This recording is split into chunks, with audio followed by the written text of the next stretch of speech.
ساعدني يا زام. تعال الصبية وإلا حطمت عنقك. لن أدعك تخرج سالما. ألم تسمع؟ كيف أصبح بطلا؟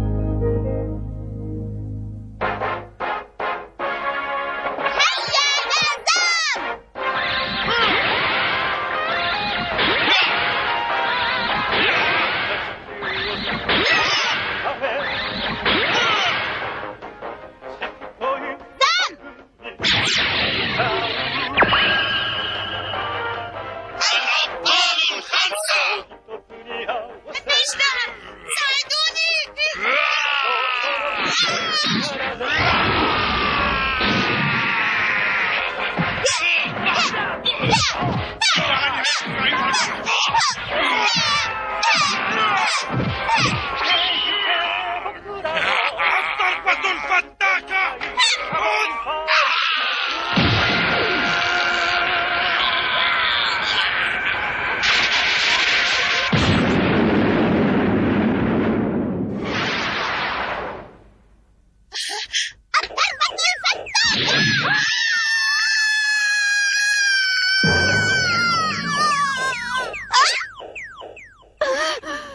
وسيم، ماذا فعلت؟ أنا آسف أنا. لقد آلمتني. أنا آسف. كان عليك الانتباه، لكن هل تحب زام إلى هذه الدرجة؟ نعم، أنا أحب زام. هيا قاتلني، أنت زام.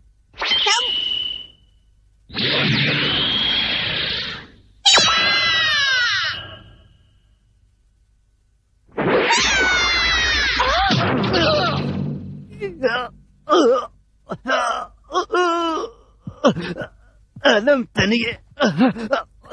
سامي، خذ هذا السيف من وسيم.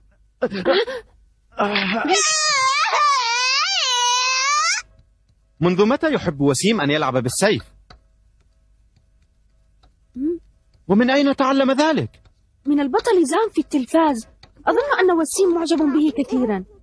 أنا أحب زام. يبدو أن لكل جيل بطلا خاصا يعجب به.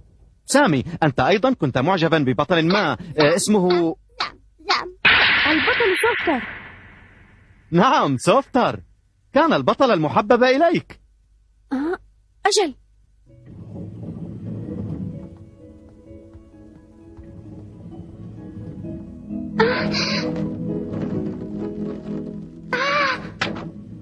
سامي، لماذا تشتري الرقائق ولا تأكلها؟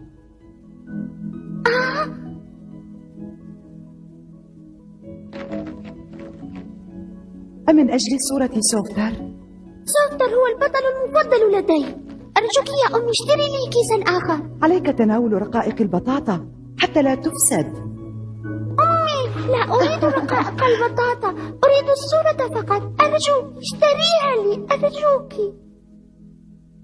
فيما تفكر يا سامي؟ أنا بطل زام. وسيم، ما هذه الحركات؟ عليك المحافظة على آداب الطعام.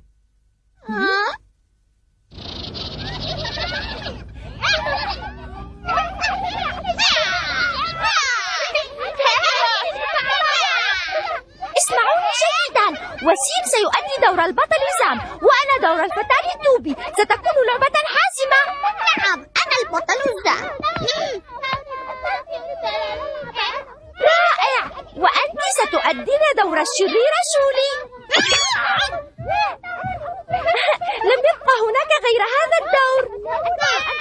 لا تنزعجي يا مجد، فالدور لا يعني أنك شريرة حقا، فنحن في النهاية نلعب فقط. ماذا؟ لا يمكن، فالدور لي ولن أستغني عنه. ماذا يفعلون؟ أنا زام، بل أنا البطل زام. بل أنت من سيؤدي دور الشريرة يا مجد. لا أريد. هيا يا وسيم، ستلعب أنت دور الشرير وأنا سألعب دور زام. بل أنا زام. الانشجار في الحال. اهدأوا. إذن مجد ورويدا تتشاجران ثانية. لما كل هذه الضجة؟ بسبب زام. أنا زام. لا، أنا أريد دور البطل زام. بل أنا زام.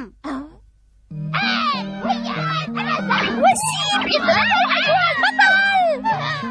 أيعقل أن يتشاجر الأطفال بسبب ما يشاهدونه في التلفاز؟ أسمح لهم بهذا السلوك السيء. اهدأوا أيها الأطفال.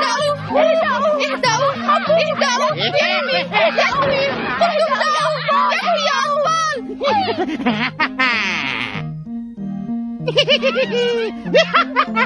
لن تهزموني، فأنا الأقوى بينكم.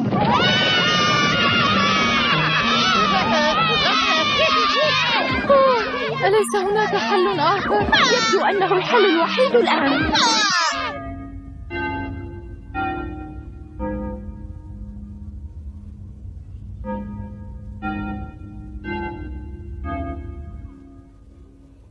ما أجمل هذه الأشياء التي تصنعنها. كم أنتن بارعات في الخياطة يا فتيات.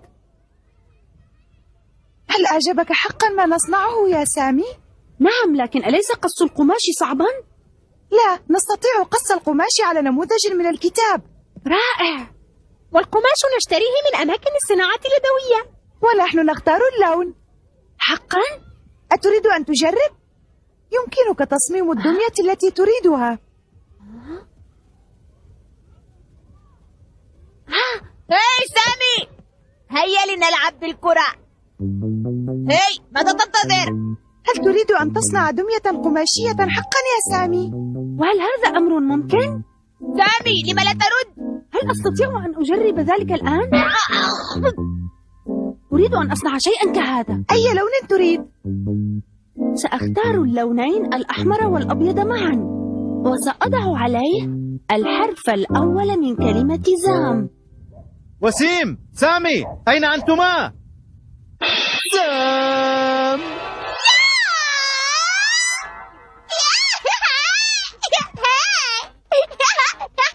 من أين حصلت على صورة البطل زام وأصدقائه؟ كانوا يوزعونها أمام المحطة، وهي إعلان لعرض سيقدمه الأبطال الخمسة في الهواء الطلق. انظر، سيكون العرض يوم الجمعة القادم. أرجوك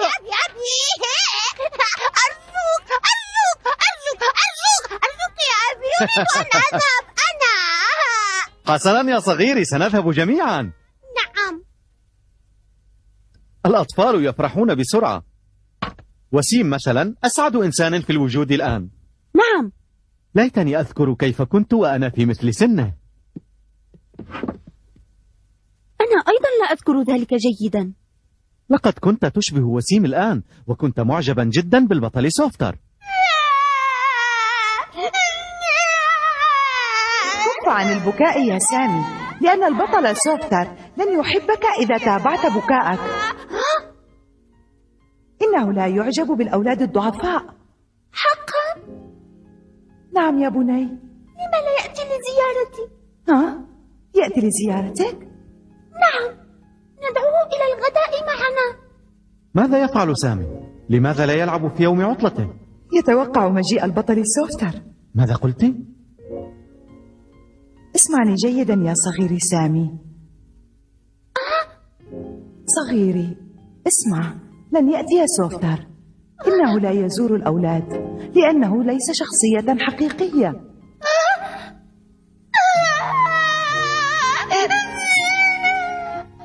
هل تتذكر ذلك يا سامي؟ نعم.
سمعت أن تجمعا كبيرا للأطفال يقام في هذا المكان، لذلك أتيت لأمضغكم جميعا. لا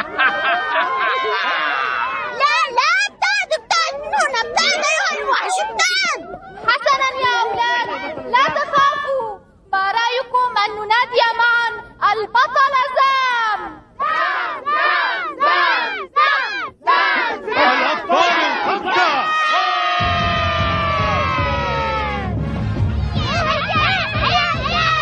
لن أدعك تأكل الأطفال، فأنا أحب الأطفال أيها الصغير وسأريك.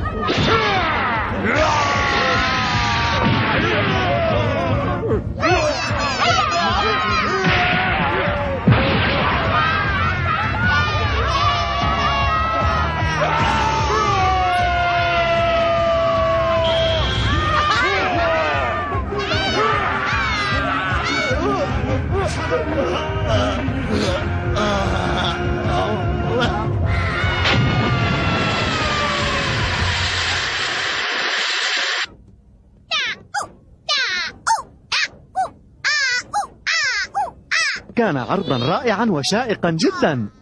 ما رأيك؟ هذا صحيح، لأنني شعرت بمتعة حقيقية. ولا بد أنك شعرت بالجوع بعد ذلك العرض. هل تأكل شيئا؟ نعم. وماذا تريد أن تأكل؟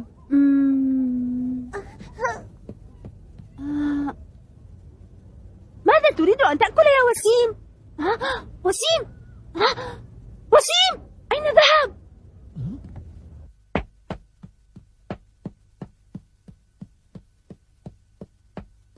الزي سميك والحرارة مرتفعة، وأنا تصببت عرقا. انظروا. لقد كان عدد الأطفال كبيرا. نعم، وكانوا سعداء بهذا العرض. الأطفال يمتازون بالحماسة. إنهم معجبون بشخصية زام. هل يا ترى سيأتي عدد كبير من الأطفال غدا؟ ولم لا؟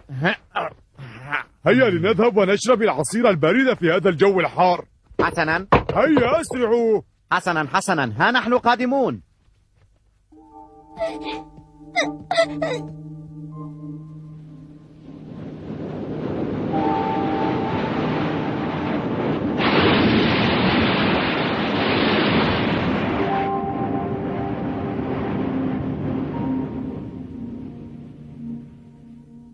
وسيم! وسيم، ماذا تفعل هنا؟ كنا قلقين عليك.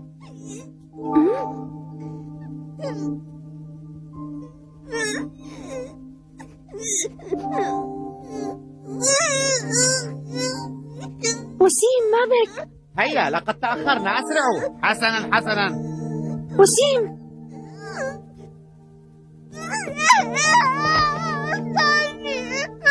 أريد الذهاب إلى البيت. يبدو أنه علم أن ذلك كان خدعة. وكأنني أسمع صوت طفل. لا يمكن أن يأتي طفل إلى هنا.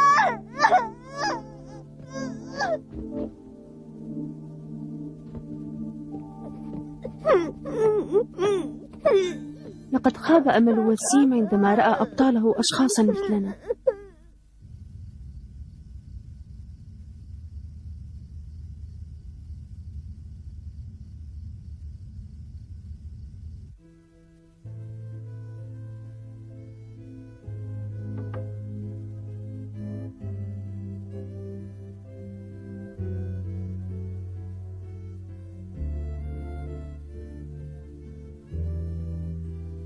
إيه سامي، هيا لنلعب بالكرة.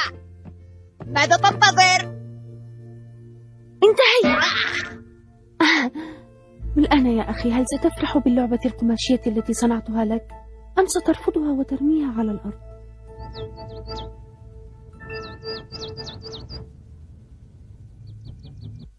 انظروا هنا، جلب لي أبي الأبطال الخمسة وبينهم زام.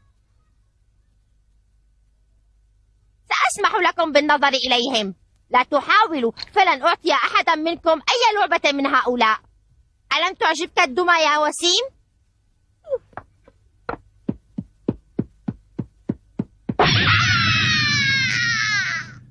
أراك تزعج وسيم. هيا أعطه البطل زام بسرعة الآن.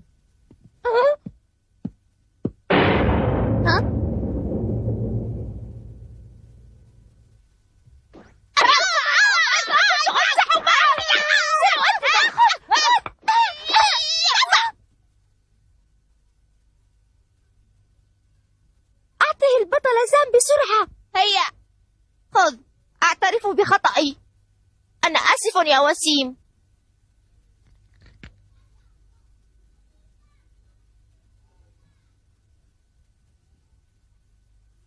لما لا تضحك؟ ألست مسرورا بالفوز بها؟ وسيم تعال، لقد جاء أخوك سامي. سامي انظر ماذا أعطاني مراد.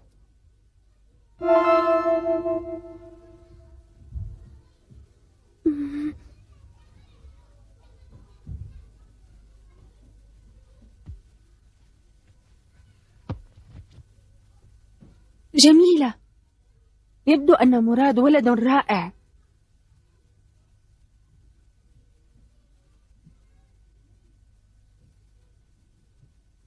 هل شكرته يا وسيم؟ لا، لم يشكرني. قل له شكرا. هيا وسيم. شكرا هيا وسيم. لا يا وسيم، العبارة هي شكرا. أشكرك يا مراد. مع السلامة. مع السلامة. ها؟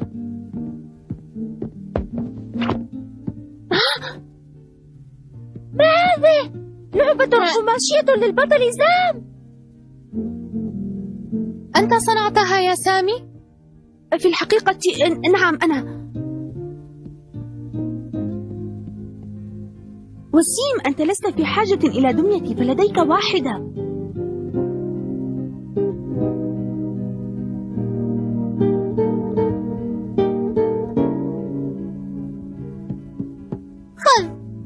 ألا تريدها؟ بعد حصولها على لعبة مراد ظننت أن لعبتي القماشية لن تروق، لكنني كنت مخطئا بالتأكيد. يبدو أن سعادة وسيم لا توصف الآن. سامي يحبك. أنا أيضا كنت سعيدا عندما أعطتني أمي دمية شبيهة بهذه.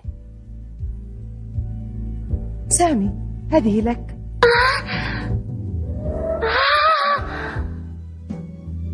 هل أنت من صنعها يا أمي؟ نعم. جميلة، شكرا. هل أعجبتك؟ بالتأكيد. صغيري، أتمنى أن تصبح مثله، محبا للآخرين عندما تكبر. أعدك. ستصبح كبيرا يا وسيم، وستعلم أنني وفيت بوعدي لأمي. سامي يحبك. أنا أحسدك يا وسيم. لا أظن أن أخي سالم سيصنع لي دمية كهذه، وكذلك الأمر عند مجد، فلن يصنع لها أخوها أي دمية.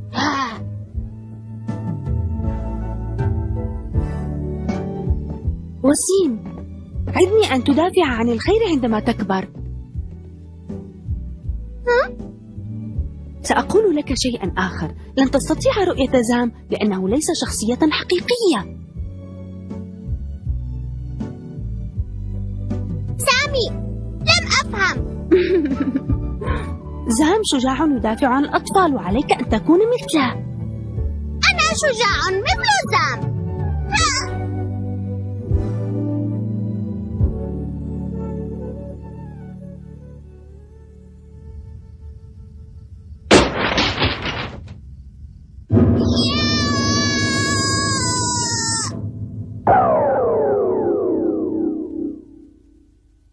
وسيم، ما هذا التصرف؟ زام لا يحب الأولاد الذين يفسدون أثاث المنزل بألعابهم.